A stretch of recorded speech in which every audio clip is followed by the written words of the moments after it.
Bienvenidos a nuestro curso virtual de Historia Universal para el segundo grado de secundaria. Les saluda el profesor Andy Ortiz Tomasto. Recuerda que la consigna de esta semana es: soy respetuoso con mis compañeros al llamarlos por su nombre. El día de hoy vamos a conversar brevemente sobre la Reconquista Ibérica. ¿Qué se entiende por Reconquista Ibérica o Reconquista Española? Bueno, es un largo proceso en el cual los españoles, los habitantes de esa península, terminan de expulsar a los invasores, y los invasores son los árabes musulmanes. Es un proceso largo, dura cientos de años, pues aproximadamente 800 años, hasta que en el año 1492 se termina por expulsar a la última ciudad árabe de esta región. Conozcamos los antecedentes, porque para que haya un proceso de expulsión de árabes han tenido que invadir primero la península ibérica. ¿Cómo es que invaden? Bueno, Europa del siglo VIII estaba dividida de la siguiente manera. Tú recordarás que toda esta extensión territorial le pertenecía a Roma. Luego Roma queda dividida en dos: hacia occidente, la parte de Roma que va a ser invadida poco a poco por los reinos bárbaros, y hacia oriente, la parte de Roma en la cual se desarrollará el Imperio Bizantino. Nos centramos en la parte occidental. Acá se han instaurado los reinos francos, ostrogodos, visigodos, entre otros. Específicamente, aquí se da este proceso de reconquista ibérica. Esta es la península ibérica, todo esto es la península ibérica. Actualmente son los países de Portugal por acá y España por acá. Bueno, ¿cómo comenzó este proceso de invasión?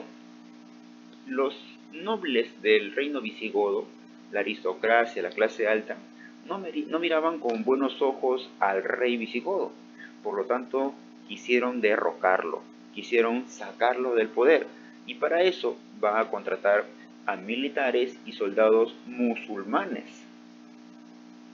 que se van a instaurar en la península ibérica.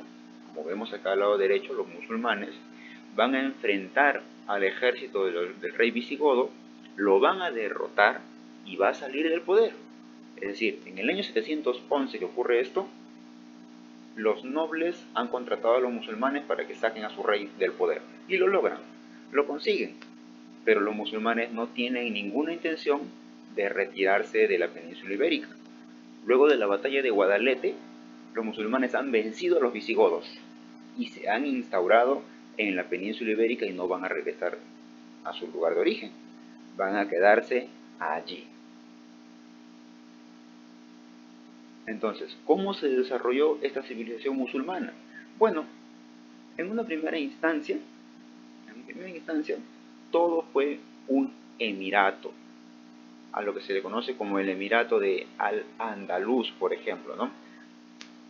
Toda esa parte en verde formó parte del Imperio Árabe, menos esta región de acá al norte, es una región cristiana llamada Asturias, que los musulmanes ni siquiera tuvieron intención de atacar, porque cuando combatieron contra estos españoles que habitaban acá, fueron derrotados.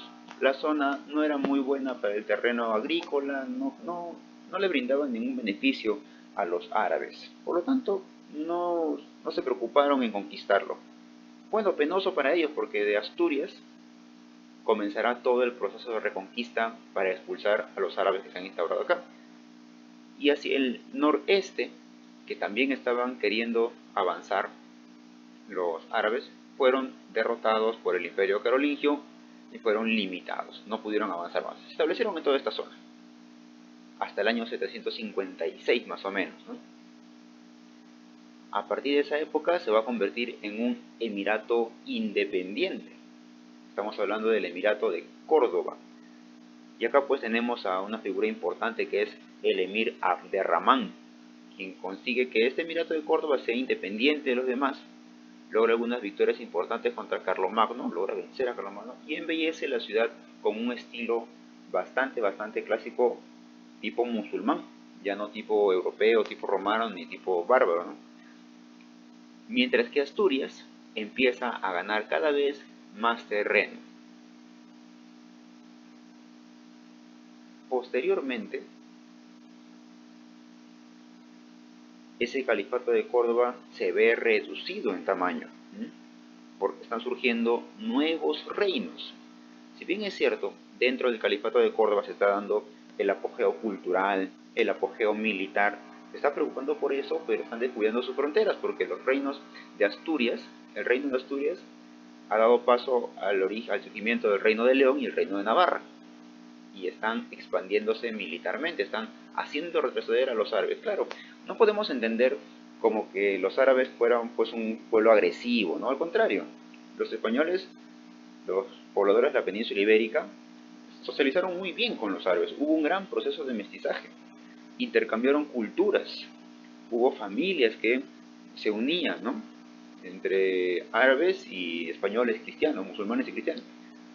A pesar de que las religiones lo impedían, socializaban muy bien, se llevaban bien, tenían que aprender a vivir, pero los españoles obviamente necesitaban recuperar sus dominios, porque estaban prácticamente viviendo bajo un califato. Ya hacia el año 1031 se convierte pues en una desintegración y van a surgir varios pequeños reinos conocidos como los reinos de Taifás. Por lo tanto, ya dividido en varios reinos va a ser un poco más fácil el proceso de reconquista, ¿no? Oficialmente se cree que este proceso de expulsión de los árabes comienza en el año 722, cuando este personaje, muy respetado, muy reconocido en España, llamado el rey Pelayo, que es el rey de Asturias, esa parte norte que nosotros habíamos visto que los árabes no quisieron gobernar porque no les pareció muy importante. El rey Pelayo, pues, con todo su esfuerzo logra contener el avance de los árabes, y los árabes ya no vuelven a insistir. Es decir, Asturias se salva gracias al rey Pelayo, y de Asturias van a surgir pues nuevos reinos. A la muerte de Pelayo y sus sucesores van a surgir el reino de Castilla, el reino de Portugal y el reino de León, mientras que por oriente, debajo del imperio carolingio, van a surgir los reinos de Navarra, los reinos de Aragón y el reino de Cataluña. Es en esta época que surgen pues todo ese conjunto de leyendas y mitos que tratan de la expulsión, la lucha entre los españoles y los musulmanes. Por ejemplo, la de Rodrigo Díaz de Vivar, conocido como el Cid Campeador. Es en este contexto que se desarrollan estas obras literarias. Tenemos que referirnos obligatoriamente a la batalla de las Navas de Tolosa, porque es una de las batallas finales. Cuando nosotros estábamos conversando sobre los viajes de exploración Europa, debido a la toma de Constantinopla, los portugueses no interfieren mucho, porque los portugueses ya consiguieron su independencia, se encuentra al lado occidental, logran expulsar a los árabes del reino de Portugal, y ya no interfieren más en la expulsión final de los árabes. En la batalla de las Navas de Tolosa, el ejército español logra una victoria contundente contra los árabes. Y como tú puedes ver en la imagen, no es solamente contra los árabes, porque los árabes tenían como soldados aborígenes de África, unos africanos que los mandaban a combatir con escasas armas, armas deficientes, a veces sin armas, sin escudos que los protejan ni ropa que los proteja, pero solamente iban a sumar en números, más no en la calidad del ejército, ¿no? Por eso los españoles ganaron rotundamente en las Navas de Tolosa y significó un cambio radical en lo que la gente esperaba. ¿Por qué? Porque va a motivar a los soldados españoles a conseguir más y más victorias, hasta que llegan al poder los denominados reyes católicos.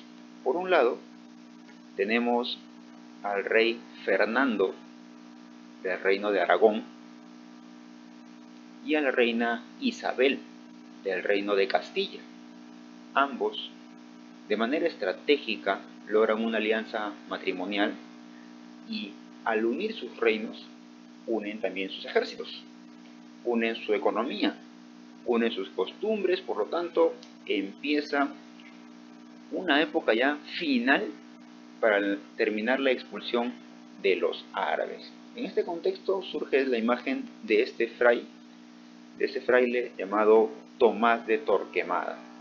Este Tomás de Torquemada era un judío y debido a que en España, para evitar el avance de los musulmanes, porque ya estaban a muy poco de ser derrotados, se instauró el Tribunal de la Santa Inquisición. Ese tribunal en el cual se torturaba a aquellas personas que eran herejes, infieles a la religión católica, y estamos hablando prácticamente de los musulmanes.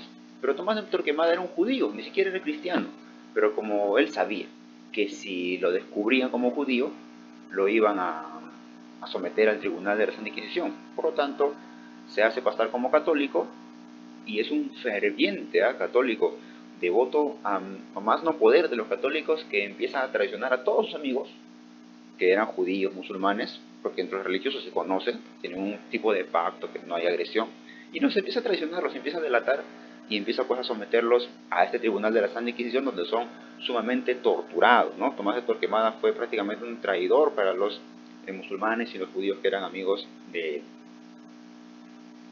Y por último, el reino de Granada, que era el último reino musulmán que quedaba en la península ibérica, va a ser derrotado en batalla por los reyes católicos, y se ha tenido pues la imagen célebre en la que Boabdil, el gobernador de Granada, entrega las llaves de la ciudad al rey de España, o a su representante en todo caso, ¿no? Por lo cual se está rindiendo, ya que no pudo vencer, ha sido derrotado por el ejército español, y Granada pasa a formar parte de España. Acá lo podemos ver, los reyes católicos, ambos en sus caballos, con el ejército y el séquito español, mientras que Boabdil está aceptando su derrota, entregándole las llaves de la ciudad y alejado, ¿no? Dejando la península ibérica, ¿no?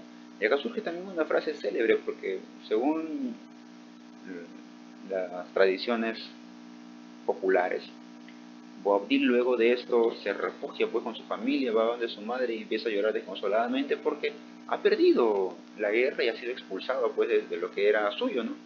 Y se cree que su madre es la quien dice: Boabdil, lloras como una mujer lo que no pudiste defender como un hombre. Es que perdió en batalla, perdió limpiamente, ya de nada le sirve lamentarse.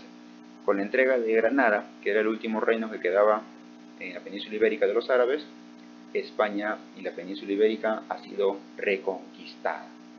Los españoles han tenido nuevamente sus dominios, han pasado más de 800 años, porque esto ocurre en 1492. Por lo tanto, así concluye este proceso de reconquista. Pero no solamente es un proceso de reconquista, también es un proceso de unificación, mezcla de culturas, ¿no? Tantas cosas que han aprendido los españoles de los árabes, y eso lo han traído al Perú en el proceso de conquista del Tahuantinsuyo. Por ejemplo, las palabras que empiezan con al, ¿no? Alcohol, alhaja, los que terminan en ar, que no son verbos, azar, por ejemplo, aceite, almohada. Bueno, esas palabritas también son parte del aporte de los árabes a los españoles, y los españoles nos lo han aportado a nosotros. Bien, veamos qué dice nuestra autoevaluación. La primera pregunta es: hacia el año 711, los musulmanes hacen su ingreso en la península ibérica, itálica o balcánica.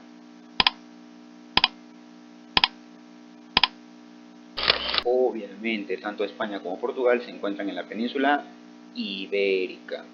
La pregunta número 2 nos dice: la derrota final de los moros fue posible gracias a la unión de los reinos. Consulta, ¿qué son los moros? Los moros también son llamados árabes o musulmanes. Por eso la frase típica que dice: fíjate si no hay moros en la costa, porque por la costa iban a venir los moros, los árabes. Serán Cataluña y León, Navarra y Portugal, o Aragón y Castilla. Pero en la consolidación de España se da cuando Fernando de Aragón se casa con Isabel de Castilla, y son los dos reinos más fuertes de esta época en España. No te olvides que tienes una tarea pendiente, desarróllalo, practica y estudia mucho, y nos encontramos en la próxima clase. Hasta luego.